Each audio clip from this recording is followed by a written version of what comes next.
Welcome to another episode of the American Iron Podcast. Today we got Shanti and Sarah. If you guys want to just introduce yourselves and your accolades and how amazing you both are. Oh my goodness. Accolades. Okay, so my name is Shanti Wolfe. I'm a registered dietitian. Been a registered dietitian for about 12 years now. Multiple different jobs as a dietitian throughout my career. I was a program director for a meal prep company for about 5 years. I helped run a wellness program for 5 years where we just did tandem diet and exercise counseling. It's pretty cool. I worked right next to an exercise physiologist, so we got to talk a lot and help people out with fitness and nutrition at the same time. Worked in the clinical setting, so anybody with like acute care injuries, and then and various other just kind of side jobs throughout my career, but mainly dealing with general population, athletes, power lifters, CrossFitters, strength athletes. So it comes in all sizes. So that's the cool thing about being a dietitian. Everybody's got to eat. So everybody's a potential client, right? And I'm Sarah Hand. I'm many things, I think, but primarily I'm a board certified family physician. I've worked all kinds of different jobs similar to Shanti. Being a family medicine doctor doesn't mean that you do any one thing. You can do all kinds of different things, which is what I do. But right now I work primarily as a hospitalist with the Northern Nevada system. But I have had my hands in a bunch of different things from, outpatient practice to procedure clinics that I used to do on the side and teaching and all kinds of different things. So that's what I do for work, primarily. Stopping people from dying, basically. Well, or helping them die better. Everybody dies, and it doesn't have to look like crap. Yeah. But, What exactly is a hospitalist? so I take care of just sort of general patients in the hospital. So if somebody gets admitted to the hospital, I take care of them while they're there. Back in the day, that used to be somebody's primary care doctor. They would take care of them in the clinic and then take care of them in the hospital. And then everybody's work-life balance looked like shit all the time, I guess. And so at some point it split off, and I really can't speak to that because I came along much later than that. But I take care of just primarily patients in the hospital. More specifically, I admit them to the hospital is probably my day-to-day job. So if somebody needs to come into the hospital that day, I take care of them that day. That makes sense. Wow. Do you want me to get it? Yeah, fuck it. Yeah, we're getting it. No? It was a fantastic. Oh, hi, Garrett. Oh, bad timing, brother. Listen, we can cut it. We're fine. We're We're not cutting anything. No, that's so funny, though. Oh, shit. Lost my train of thought. All right, let's call it a day. Let's wrap it up. All right. Yeah, That was a good shoot. and we're out. So yeah, both of you are also into powerlifting, or was into powerlifting. Mm-hmm. Yeah, so funny thing. So Sarah and I actually competed together in our first meet. So it was December 2015. Mm-hmm. I think that's when I think there was it was at the GSR. There's a lot of other events. It was kind of like a Legions type of thing because there was, I think, the Pan Am Olympic weightlifting championships there also. So It was a huge meet. yeah, it was a regional meet. It was people from all over, and I don't remember what I placed. It wasn't really significant to me. What was cool was just being able to compete and be part of powerlifting and just kind of that whole experience, like training for it, and then competing, and just the friends that you make along the way. Like, I think we've been friends ever since then. I think it a lot largely due to our similarities in our chosen lines of work. So dietitians and doctors typically always work together in clinical settings and even like outpatient settings. But also, since we're both interested in powerlifting, it just kind of it worked out well. Mm-hmm. And we both learned a lot from each other during that meet too. I think we talked about what you were eating that day, and I think you had like a protein bar or something. I Like, ate come on. nothing. Yeah, that my first meet, I was so nervous I didn't eat anything. That's And then the by the time classic. it came to deadlifting, I was like, where is my strength? I was like, my body's failing me. It's like, why do you go from eating all day long to eating nothing on your meet day? Like, what are you doing?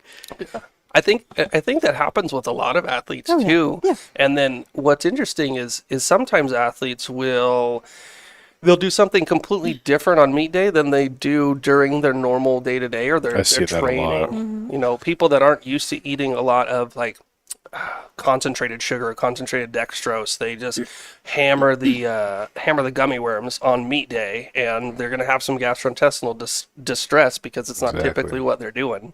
So it's the worst time ever to try something new. People is on they do competition that day. all the time. Or like the last week, that's when they decide to clean eat. And it's like it's too late. It's too late. You might as well just keep eating like shit. Yeah, just keep doing what you're doing. Right? Your body's not gonna handle that very well. The gummy worm thing is interesting because you see that all the time. Um, people will eat super clean, and then they use meat day as an excuse to eat like shit, and then they perform like shit. Yep. Yeah. All the time. And you know, you can kind of get away with a little bit of extra carbs on and extra dextrose on meat day, but if you don't regularly have that in your rotation, then you're just kind of taking a big risk. Not a risk that I would take. What I would have somebody do is test it out weeks ahead of time. That's why I have a bag of gummy worms every single day. Exactly. You're always ready. I stay regulated. Yeah. Always ready. His But body's adapted already. but Sarah's powerlifting career. You want to talk about your powerlifting career? If you want to call it a career, Yeah, yeah, definitely. Yeah. I remember somebody asked me a long time ago, they were like, Do you powerlift professionally? And I was like, absolutely not. I pay a lot of money to do this and I'm not that good. So absolutely, it's whatever the opposite of professional is. So, you know, Shanti had mentioned that we did our first meet back in December of 2015, and I was still in medical school at that point, and I had just joined the gym because I needed the hours that the gym had provided. They were open at 4, and I needed to be at the hospital at 6 most days, so I needed a gym that was open before 6, and so actually that's as simple as it is why I joined American Iron, as silly as that sounds. And then Tammy talked me into it because, you know, I was into the compound lifting and things like that, and so I did that, and I trained by myself for a long time. You know, as I got closer to meets, Bob and Tammy, the owners, would, you know, write some programming for me and just kind of help me out in the last couple of weeks leading up to a meet. But for the most part, I kind of did it by myself. And then I started personal training with Bob back in 2018. And I probably did 2 meets a year from like 2018 to 2021, I think was when I did my last meet. And yeah, I have not competed since then. I have not competed since I think it was 2021, October of 2021. That was the best meet I ever had. I did well, but more importantly, it was really fun. It was a really fun meet, and I had not liked powerlifting for probably the last year I did it. And to leave on leave, quote unquote, does anybody ever really leave? But Semi-retired. exactly, but Yeah. to stop, but to kind of go, you know, I'm good for now on that meet was like, Yeah. you know, Chef's kiss. it was perfect. Yeah. I got pretty good at it. I never did it professionally. I never, you know, I would go to nationals, but it was mostly because, like, you know, they were overbooking nationals. It wasn't because I was a national level athlete. But more importantly, it kind of kept me active during times in my life when I really just couldn't be active in other ways. Gave me something to focus on besides my studies and my work, and gave me friendships that I was able to kind of keep going. You know, it's really easy, at least in, you know, I don't know how many people can really relate, but when you're doing like medical training and things like that, it's really easy to just do that and go, you know, oh, when I get done, I'll be happy. And it's like, oh my gosh, like so many people have nothing when they get done because they've forsaken everything else in their life. And powerlifting kind of helped me at least have a hand in a couple of things, you know, a physical activity, even though all I did was gain weight while I did it. It's not, I wouldn't call it my healthiest physical activity I did. My friendships, my relationships with, you know, like Bob and Tammy, and just my mental health was really helpful during that time. So how was it balancing with school? School wasn't so bad. School wasn't actually that bad because when I joined the gym, when I started powerlifting, I was probably my 4th year of med school, and that is notorious for being the easiest year of med school unless you're doing something super competitive or you know, something super stressful, which I was not. I was staying here in town to do a family medicine residency, which was wonderful and amazing, but I didn't have to do anything crazy. So I actually during school was fine. Residency was really tough for a lot of years, especially, times when I was working, a 12 or a 14-hour day in the hospital. I kind of had to come in and work out when I could. So Bob would train me at 4 a.m. for years. He, for probably two solid years out of my residency, he would come in at 4 a.m. and train me almost every day. And I did several meets a year. So it was, to say it was balanced would be really ridiculous because there was nothing balanced about my life during that time. But, you make it work if it's important to you. It's like any other priority. It was important. So I made it work and he made it work. And luckily I had support and yeah. I mean, to this day, he still gets up early for y'all. Yeah, I mean, and that's the thing when you've been getting up that early for that long, it never really goes away. So like, there's still parts of me that, I'd rather work out earlier than later, if given the choice. And yeah, and still to this day, I don't even powerlift anymore, but he still trains me every day. Yeah. So. It's quite the career, though. It's because you can say, oh, it's just nationals and all that. I don't think there's really any such thing as a professional powerlifter. Sure. This is a money sink sport. Yeah, big time. There's no money in it. But to have the passion to do it is a different story. And so even just going to nationals 2 meets a year, that's still really good, especially balancing everything else and getting up at 4 a.m. every day. Yeah.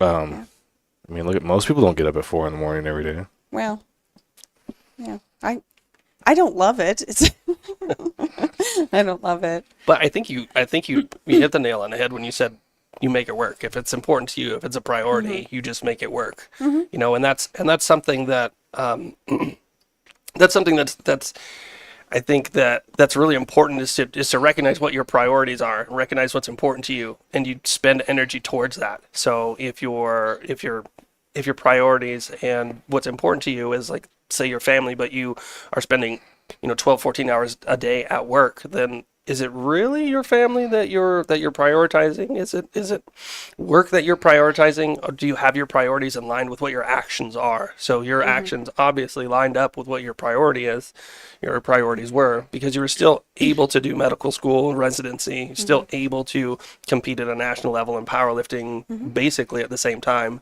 and you made it work. You found time for both of them because they were both important to you. And so your actions and your habits, they followed what your priorities were. And that's often where you find where people's heads at a lot of times is what their actions dictate. Because even in the nutrition world, I use this analogy all the time. People, when I ask them what their nutrition intake is, what did you eat yesterday? And they'll say, I try to do this and I try to do that and I try to do this. Okay, well, I try to eat, eggs for breakfast. I try to have a salad for lunch. I try to have chicken and rice for dinner. Okay, perfect. What are you actually doing? What are your actions saying about your nutrient intake? And a lot of times, once I have people start to record what their intake is, then I can see where their priorities are. Their priorities are not about eating healthy. Their priorities are about convenience, getting it in, getting it done, and moving on to the next thing. So it's those actions that help dictate, what's important to you, what your priorities are. Showing up to the gym every day at 4 a.m., training with Bob, having somebody there that expects you to be there. I'm sure that helps motivate you too, because there's some days that you really just don't want to go in, but you're like, you know what, this person's counting on me. So that's one of the cool things about the gym is, there's always people that expect you there, right? And if you're not there for a while, hey, how are you? Haven't seen you in a while. How are you doing? So it's like that home away from home. It's that community, and that's what I think that I really, really enjoy about powerlifting so much is that it's, you may think that it's an individual sport, but it's really not. It's a community sport because everybody wants to help you succeed. I don't think that I've ever seen anybody jealous or envious of somebody lifting or purposely try to sabotage them anyway. It's always like, hey, how are you doing? I noticed that your knees are caving in a little bit when you're squatting. It really helped me when I focused on this. Why don't you try that and see if that helps you? And if it does, great. And if it doesn't, okay, great. That doesn't work for you, but it worked for me. Just trying to help. See, there's an old saying like that where it's like think Louis Simmons said it, where it's like, if your training partner isn't getting stronger, it's your fault. And it's because it's like, yeah, you're not trying to help everybody else get better, which you should be doing. I do fully believe it's a team sport. It's an individual sport, but the team aspect is very important. Yeah. Absolutely. Yeah, because it's the individual performance on the platform, but it's not an individual performance in the gym for the 16 to 12 weeks that it takes to prep for it. It's it's the team. It's the team that helped you show up every day. It's the team that helped your form. It's the team that kept you motivated, that gets you to the platform. What about the diet? 100%. 100% is the diet. And for powerlifting, since it's a weight class restricted sport, the diet tends to play a little bit more into it. The interesting thing, so powerlifters, we can tend to get away with a little bit more what I call dietary flexibility with this sport compared to other ones, because it's not subjective. Like, it's an objective sport. So do you have the strength to complete the rep according to the rule book? Yes or no, and it's either completed to specifications or it's not, and it's just an easy yes or no, right? But in order to be at that weight and train at that weight and compete at that weight is oftentimes a different story. So throwing myself under the bus, I've competed in a lower weight class where I had to drop 25 pounds, and I think Tammy said something about it when I was at the weigh-ins one day. She was like, "Where's the rest of you? Where did you go?" It's like, I'm competing in the lower weight class, and not a good idea for me, because I'm not at that level where I need to be super competitive and compete in a lower weight class. But I was training at a higher weight class, and then come meet day, you compete in a lower weight at a lower weight. Your strength numbers, your energy levels, like it's not there. It's just not there. How quick was that cut? That was about 8 weeks. Oh, that's not terrible. Yeah. I mean, it's bad, but it's not terrible. Well, it's not like the 12-pound water cut that I'm unfortunately doing every once in a while. Oh, God, I think it my was favorite thing. we We call it the Shanti Wolfe patented light water cut, quote unquote, because he'll be like, "Oh, I just have to cut 5 or 6 pounds," and then all of a sudden he weighs in 15 pounds lighter than he needed to, and we're like, "Well, now you're gonna lift like shit. Congrats! Why you are did you- it again. why? Rinse and repeat for eternity, I suppose." Would you tell others to do that? It really depends on how well they know their body, and I think that I can do it, and I've done it in the past because I know my body better than anybody else, because I've lived with it for a while. So I just know how my body responds to certain foods. I know how it fluctuates in weight. If you're not aware of those things, it's a huge risk.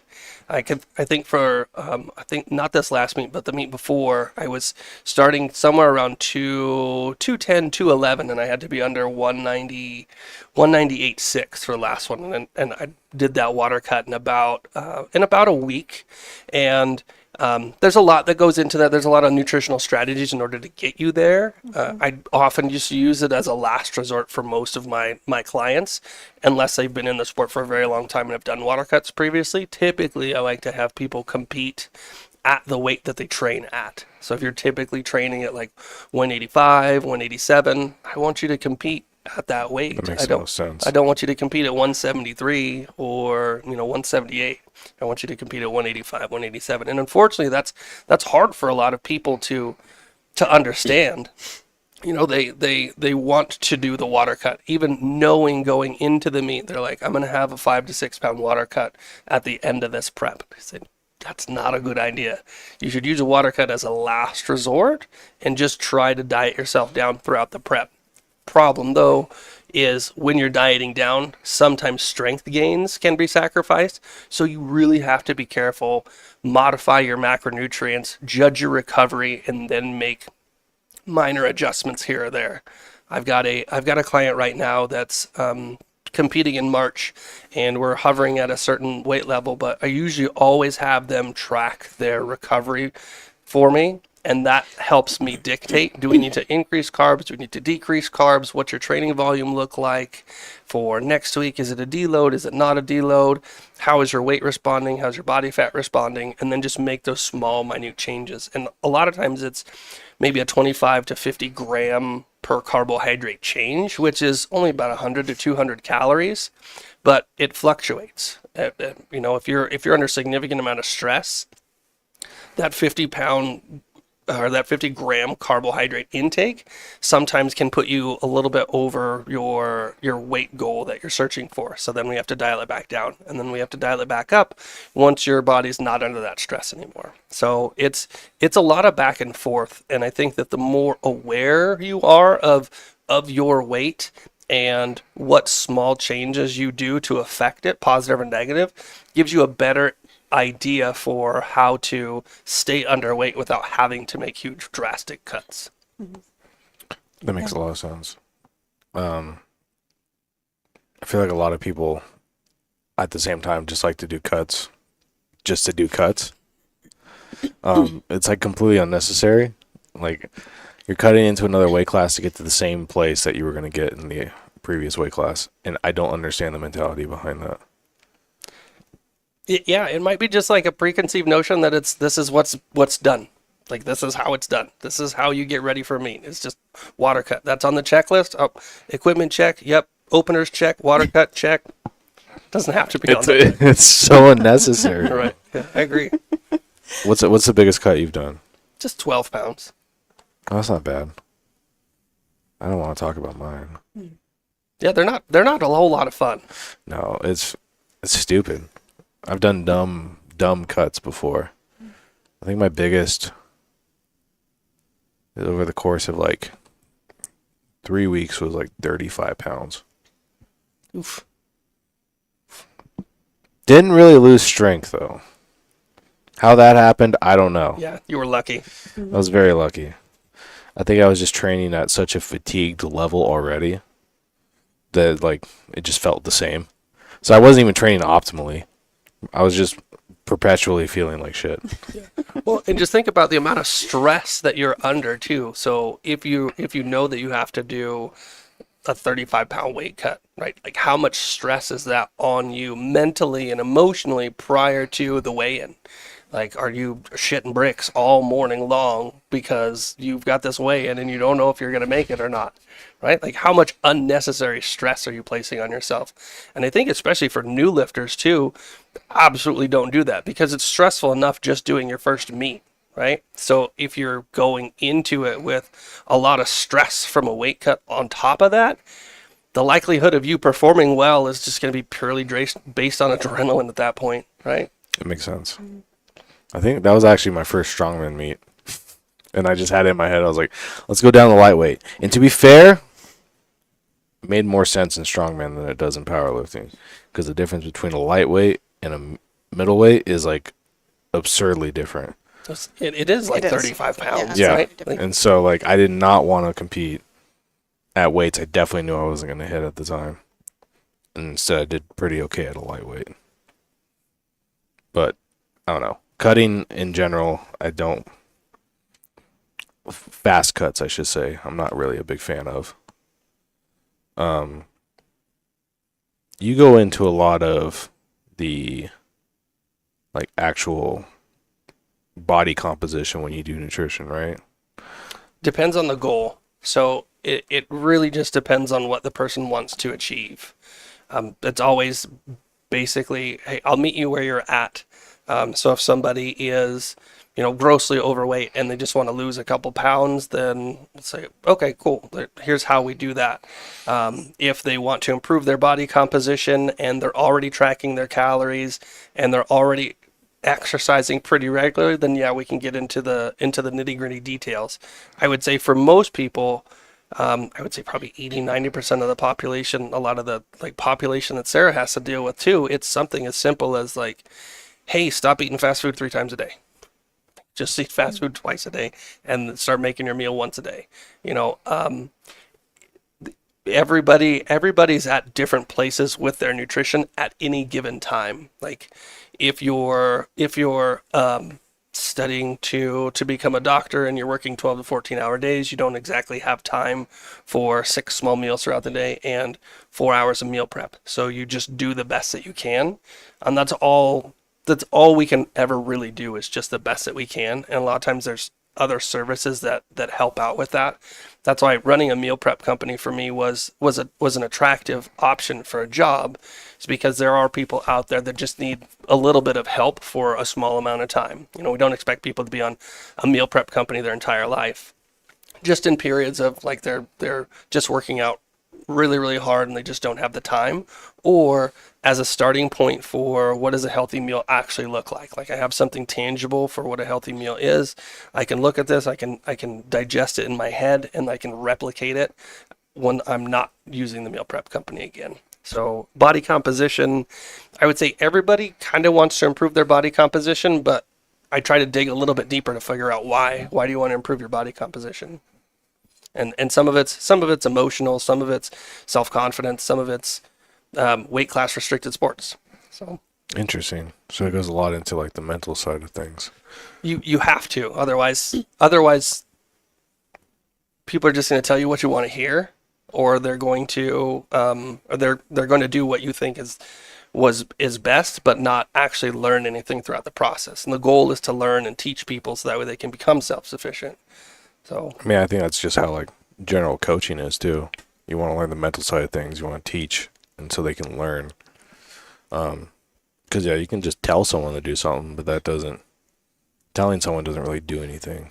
right, yeah, and you, when you're a family medicine doctor, that's kind of what you had to deal with a lot too. Is hey, I just need you to take your medications on schedule, and that was sometimes even difficult, right? Yeah, I mean, I always sort of think about the way I think about my job now, and you know, all the different kinds of jobs that I've had is it's all mental. It's all mental. I mean, I went to school to learn the nitty-gritty of things, and I have tons and tons of opinions if you want them, but people have to want them, and they have to know what it is that they're looking for to then come to me for advice on it. Because you know, to kind of, since we've been talking about it, to talk about, you know, weight and body composition and things like that. You know, I would have patients who were very morbidly obese. You know, we're talking very, very high BMIs, lots of comorbidities, high blood pressure, diabetes, sleep apnea, like all of these things that go along with it. And they would say, what diet should I be on? And for me to look in someone's eyes and say, oh, you need to be on a keto diet, would have been the most tone deaf BS ever. Like, it would have just, I don't do a keto diet. You know what I mean? Like, it's just like, what does that mean? And so I always kind of told people, I was like, everything that we do in life, it starts with the mental and goes from there.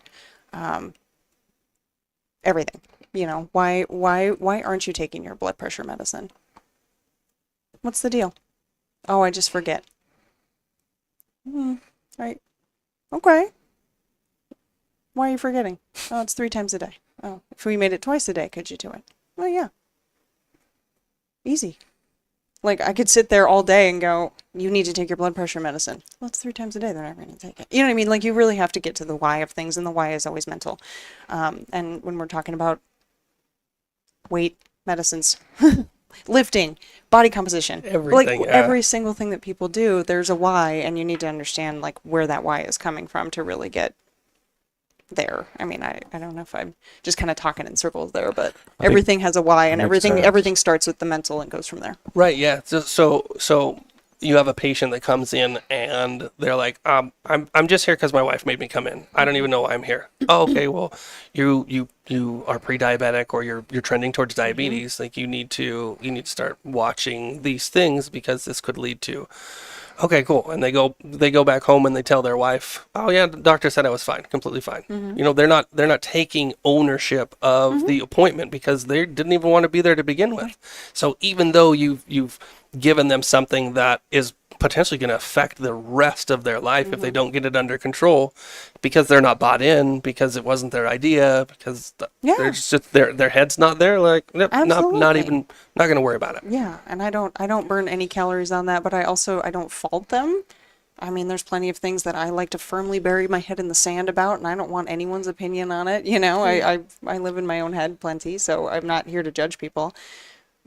and I'll be here when and if they decide they want help or they want advice. It's as simple as that. But I do encounter that exact thing all the time, and I think you see it in lots of different things, like, going back to like diets and things like that. Should I be doing this diet? Why?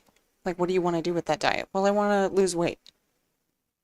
What does that mean? Like, do you want more muscle mass? Like, what is it that you're trying to fit? You know what I mean? So you really have to get down to the nitty gritty of what people are trying to actually do before you make recommendations. Yeah, and I think you understand, I definitely take this into account as a physician, as much as I think I'm a clown with bad opinions, my job carries a lot of weight.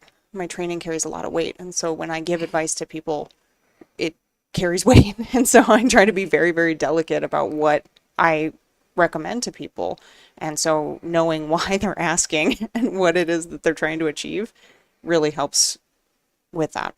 Yeah, I think it helps to remove a lot of the trial and error and a lot of the frustration that somebody has. Like if somebody was to come and say, hey, I want to lose a bunch of weight, and you were to give, hey, just do the keto diet, and there's somebody who has no idea what proteins, fats, and carbs are. They don't even know where to start. They've never cooked a meal by themselves.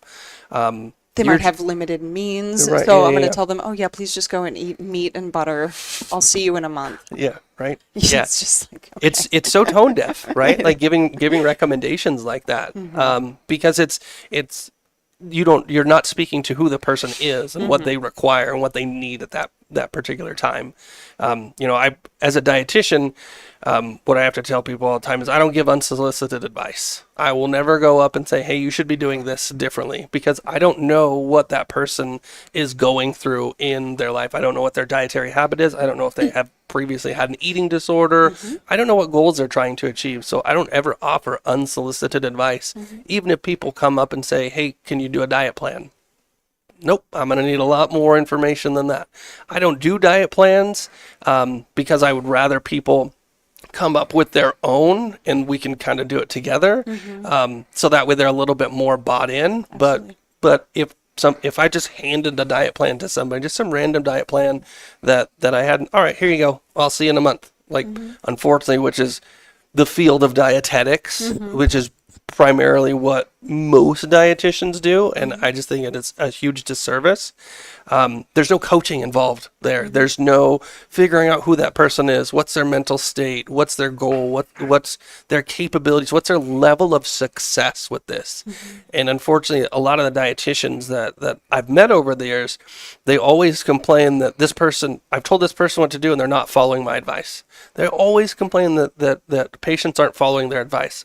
Okay, are you just giving them something that's appropriate for them or for you, or are you just trying to get them out of your office? Like, It's just a blanket program. yeah, You see that in just powerlifting coaching a lot too. Just pushing out the blanket program that doesn't mean anything, that's not pertaining to the person. Absolutely. And how can that be engaging for anybody? yeah, no, yeah. And how do you feel as a client if you're just given like a blanket program, or if you're given a blanket recommendation of, I need you to go on the keto diet? How does that make you feel as a client? And we've all been clients in different ways in our life. Like I've been a client of personal trainers and other nutritionists, and you're a client of personal training. Like we're all clients, and we all see ourselves in that position. And that's why I think dietitians, physicians, coaches, or exercise trainers, certified strength and conditioning specialists, like we're all coaches, whether we want to believe it or not. We're coaches, and we're trying to help people get to where they want to go. But in order for that to happen, there's a significant amount of questions that we have to ask, right? We can't just give somebody a blanket recommendation. Like there's significant amount of questions involved with that. Like I generally can understand, or I know somebody's level of nutrition knowledge by just asking certain questions. If I just asked you what you ate yesterday, and you tell me I tried to do this and tried to do this, okay, I understand that this person thinks that all those things that they mentioned are beneficial for them in their health. And I see that a lot in clients that I'll come up and they say, well, I'm trying to avoid eating this certain food. Well, why are you trying to avoid eating that certain food? Oh, because I was hurt. I heard it was bad. Who told you it was bad? Oh, this person told me it was bad.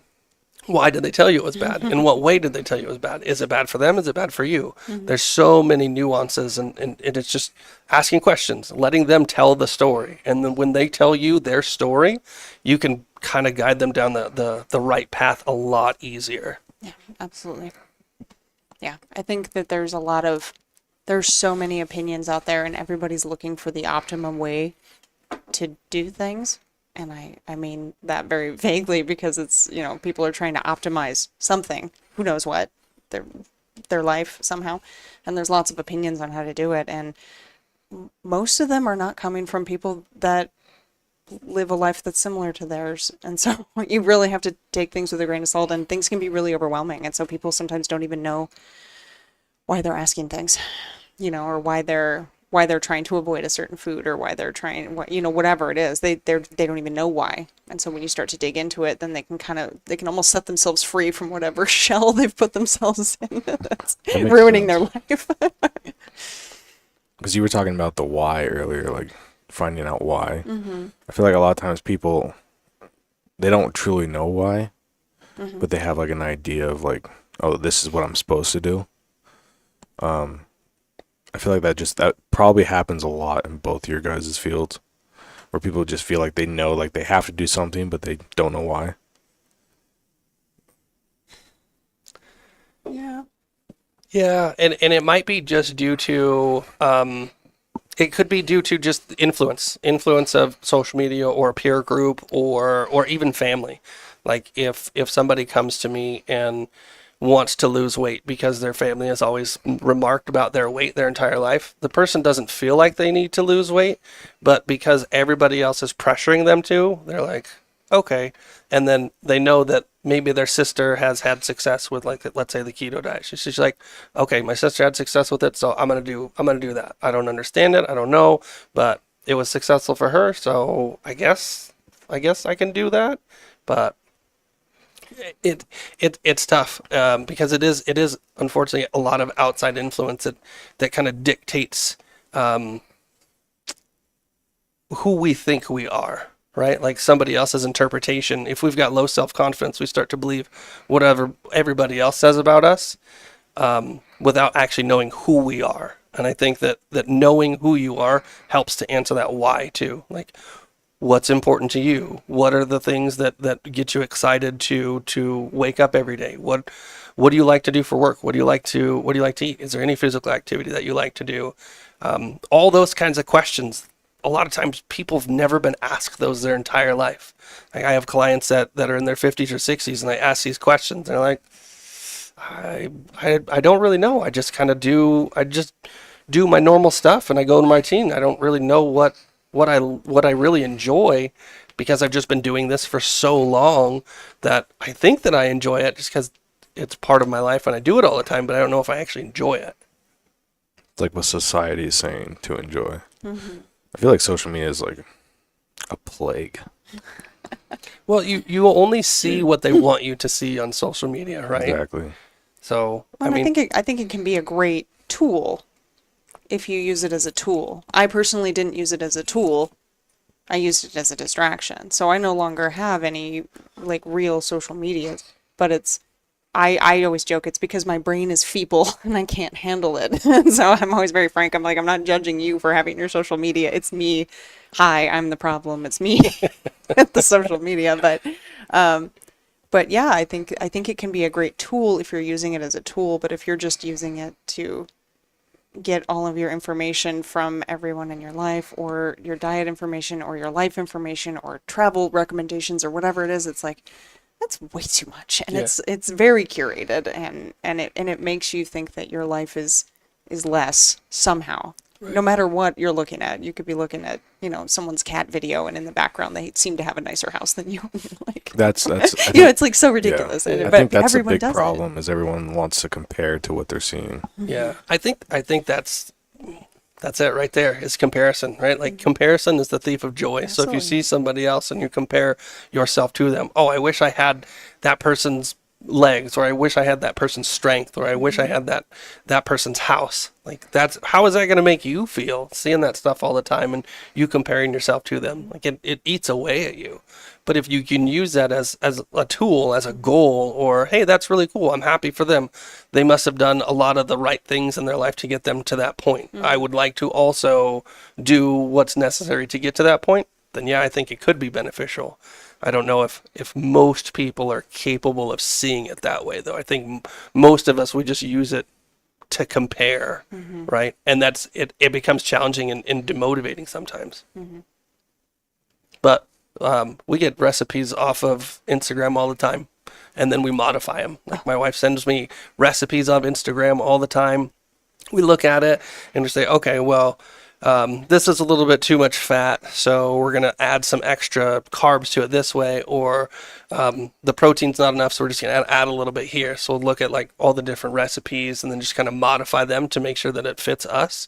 And I think that's a good way to use it. Is I can't remember if it's who said this, but there's an analogy that you kind of want to be like an owl. You eat everything and then you discard what's unnecessary.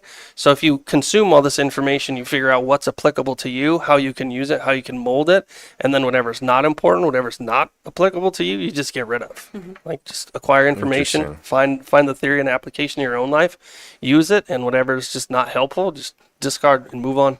Cherry picking. Yep. We do it with everything else. Why not? Exactly. Yeah, With absolutely. Social media. So yeah, that was like a ton of information just kind of thrown. I wanted to ask another thing. It was about Tammy keeps bringing it up. Fractional lipids. Was that So are we talking like lipoproteins?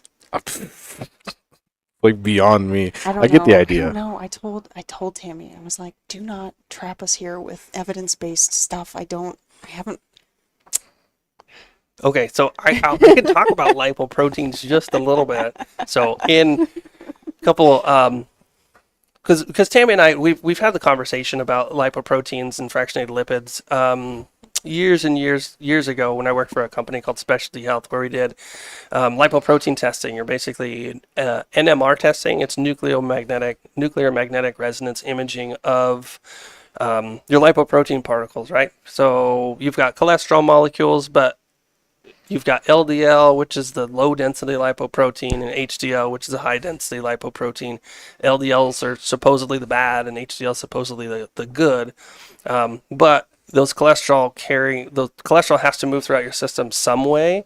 The analogy that we would always use is like a school bus versus cars. So lipoprotein is basically the carrier for the cholesterol molecule throughout your system. If you have a lot of lipoproteins and not if you have a lot of lipoproteins, it means that you have more cars on the freeway. If you have fewer lipoproteins, it means you have more buses on the freeway. More buses on the freeway carrying the cholesterol molecules means there's less chance of accidents versus all the cars carrying the cholesterol molecules. So basically you wanted you wanted a lower number of lipoprotein particles than not. And the ratio was always like I think it was a 10-to-1 ratio. So if your LDL cholesterol is 120, we would expect your lipoprotein count to be 1200. If your lipoprotein count was 1800 and your LDL was 120, that difference there we would call discordance. So, and that discordance was always caused by inflammation, and we would look at, okay, what are sources of inflammation in your life that we need to, from a diet and exercise standpoint, try to lower. So we would always do lifestyle interventions first, and it was always, how do we reduce inflammation? Now, inflammation is different for everybody. Inflammation could be eating foods that you're allergic or intolerant to. It could be over-exercising. It could be not sleeping enough. It could be the medical director that I worked with thinks there was all carbs all the time. That was always a problem. Some level of insulin resistance could cause some inflammation also. But it was a tool the NMR lipo profile test was a tool that I like to use, or that the clinic used, that I like to try to help people get on the right path to just better diet and exercise habits. If the blood test allowed me to get them a little bit more involved in their own health and to start to improve their nutrition and their exercise, then that's what I needed. If they didn't need the blood test to want to come in and see us and talk about how to improve their diet and exercise, I was all for that too.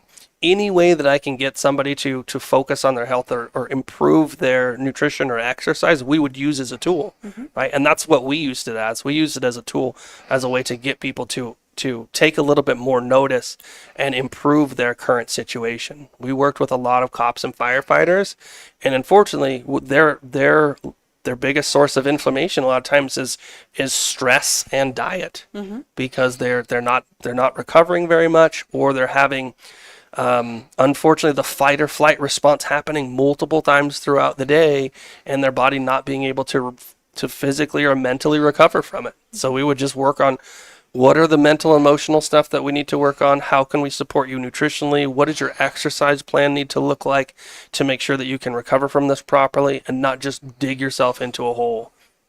So that's kind of the long and short of my role in using lipoproteins in my practice.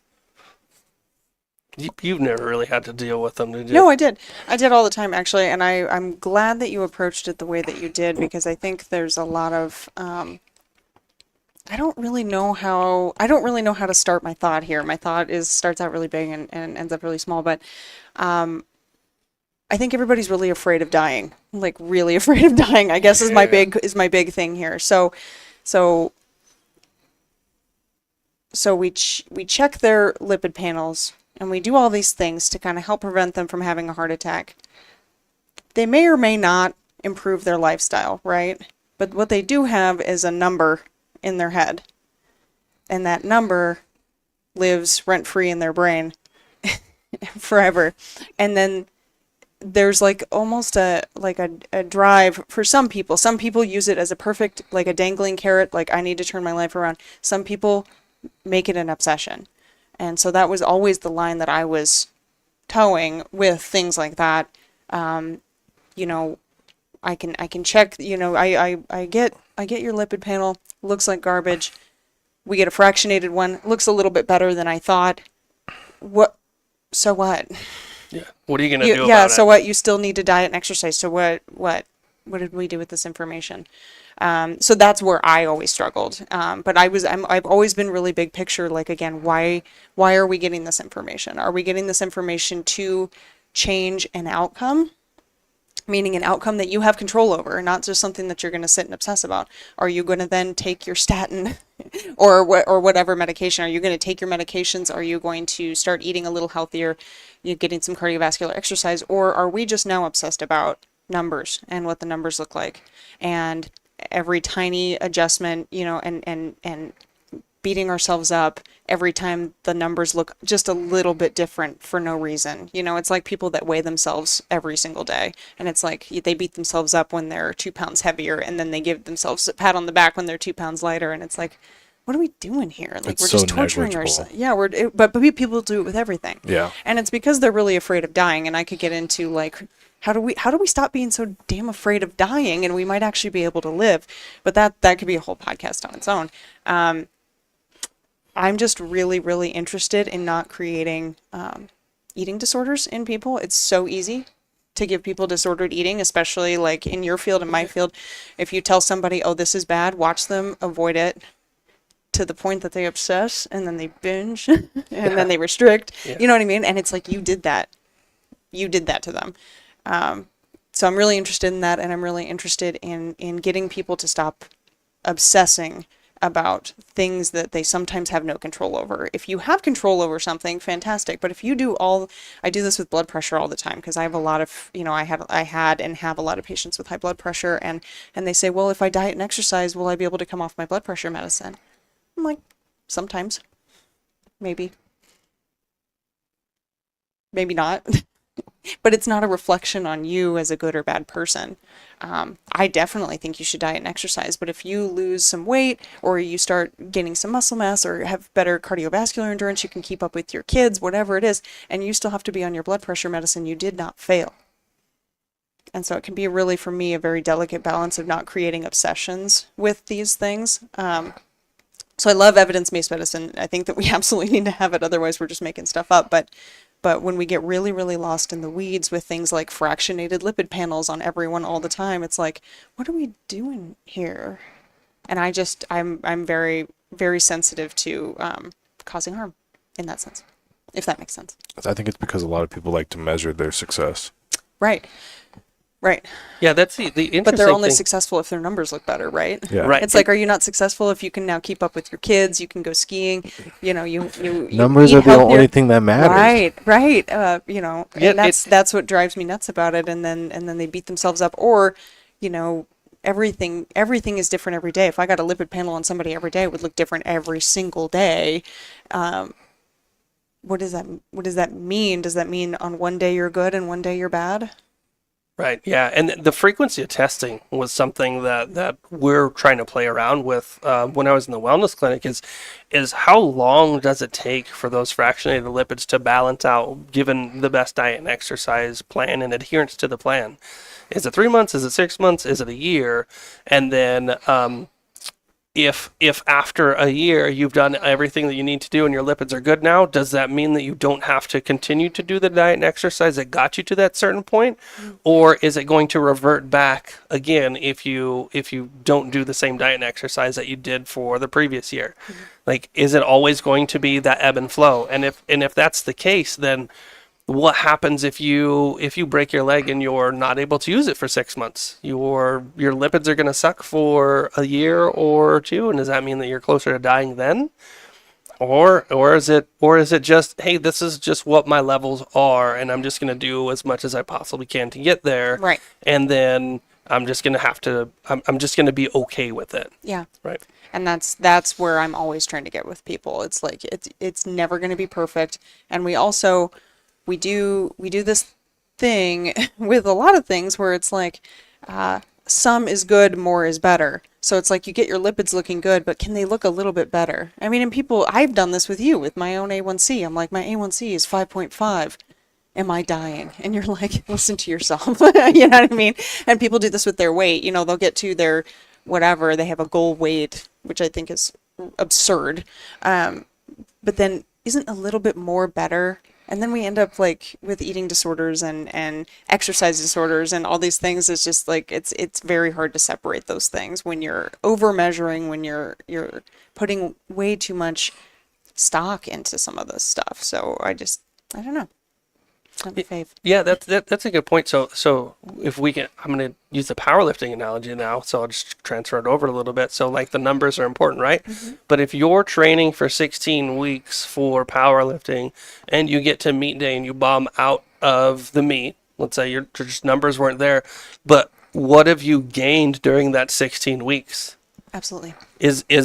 Is the destination the only goal, or did you learn something through that 16 weeks? Trying to drill that in the people is so hard. So hard. Did you make a new friend? Did you learn how to squat properly without pain?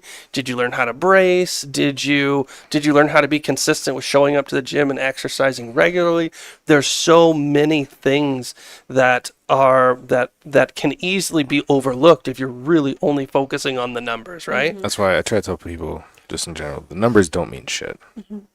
What means shit is like what you've been doing and the progress you've made, because the numbers are they're ever changing. I'm sure that applies to like all of that too. The numbers are ever changing, and so once you reach that number, that doesn't mean anything anymore. Congrats, you got the number, but now you're gonna obsess over another number. And then you're going to obsess over another number. Mm-hmm. There's so many aspects of life. I think that we've talked about this a number of different times. Is the goal the destination or the journey? And then, like, let's say that the number is a certain dollar amount. I want to make a certain dollar amount per year. All right, now you've reached that certain dollar amount. Then what? Then are you going to be happy? Does everything change for you, or what did you have to do to get to that point? And are you happy with all of the things that you had to do to get to get to that point. And if you are happy with it and you can continue with it, absolutely go for it. But if you're not happy with how you got to that certain point, then is that a really good destination for you? Or should you kind of focus your efforts on changing the journey a little bit to make it a little bit more in line with your lifestyle, your priorities, and your habits? So I know people always say it's all about the journey and not the destination, but it's easy to focus on the destination because it's a concrete like number, or it's a concrete date, and often forget about the small little things that happen throughout the journey. And it might be just our myopic focus, right? Because we're not always present every day. We're focused on something in the future, right? Oh, when I weigh a certain amount, this will happen. When I make a certain amount of money, this will happen. When I hit those numbers, this will happen. Instead of focusing on like the present.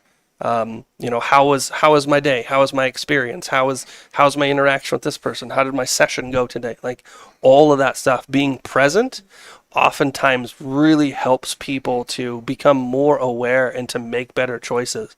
And that's always my goal as a dietitian, is to just bring more awareness to like, what are you doing now?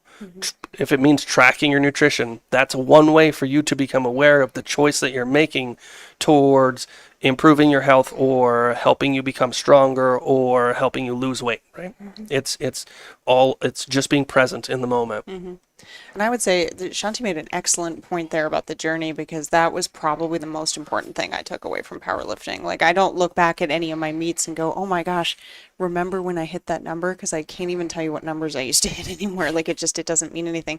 But when I first started, it was extremely important. Those that day, those numbers were so important. And then as it went on, it meant less and less. I actually, my very last powerlifting meet, I actually got super excited, and I went to go pick up my deadlift, and I grabbed it away from the knurling. I grabbed it right in the center of the bar on the smooth part, and I got it up to my knees, and I dropped it because I didn't have any grip. My grippies were gone.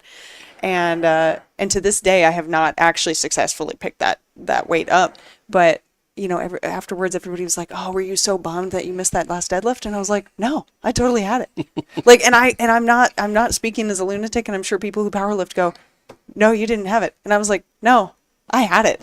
I just grabbed the bar wrong. And I in my head, it sat so peacefully, and it still does to this day, because it was just like, that was such a cool journey to get to that point. And yes, I dropped it, but I had it, and it's cool. It's cool to have gotten to that point, to be able to do that, even if on the day of it fell through, Yeah. It's absolutely the journey. Yeah, and you're happy with the things that you did to get you to that point, right? Like, absolutely. If you were doing all kinds of drugs and water cuts and all kinds of banned substances to get you there, and you were leaving. Which I any day Bob is going to tell me to go ahead and just jump on a cycle any day now, and I'm just waiting patiently. Yeah, and just then any day. And then every day after you got home at the gym, you went and beat your husband. Like afterwards, you're like, oh, that meet was great, even though I beat my husband every day and I was running a cycle. Like, no, that wasn't the fun part. Yeah, that was good. It's like the myth of Sisyphus. I always think about that. I think his name Albert Camus. He has a book called The Myth of Sisyphus. It's more like an essay, but he says one must imagine Sisyphus is happy. So you roll the boulder up the hill, it goes back down, and you just keep doing that. But you got to imagine, like, the entire journey, you're happy doing it, because the destination doesn't matter. Because it's ever changing. It's like getting better at whatever you're doing and just improving every day. Much better than obsessing over a number. Well, it takes a certain amount of accountability for you to be able to want to get better at something, though, I think. So if you're doing something and you're like, let's say bench press. Nope, my bench press is perfect exactly the way that it is.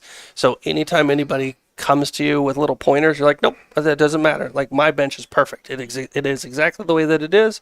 It just needs to be there, and not and not recognizing that it can be improved, right? In certain areas, like with nutrition, with even personal relationships, if you take a step back and you say, well, maybe this can be improved, then you're more likely to want to improve it, or you're more likely to take the steps to improve it. But if you say that it's good to go and you're closed off to everybody and everybody's approach, then it'll always be what it is, right? So with people's nutrition, how's your nutrition going? It's going great. Cool. Not going to offer any assistance whatsoever. Oh, my nutrition could be better. How could it be better? Well, I could stop doing this and this and this. Would that help you? Yes. So you have to understand that hey, maybe it's me. Maybe I'm the problem, right? And then start to work a little bit internally and say, okay, well, I can definitely improve this. I'm going to start to work towards this. But I think it does take somebody to be a little bit humble and say humility and open-mindedness. Yep. That's very important. Because otherwise, you're just gonna be stagnant. Right. Yep. Exactly. And when I was a personal trainer, I had that a lot of times.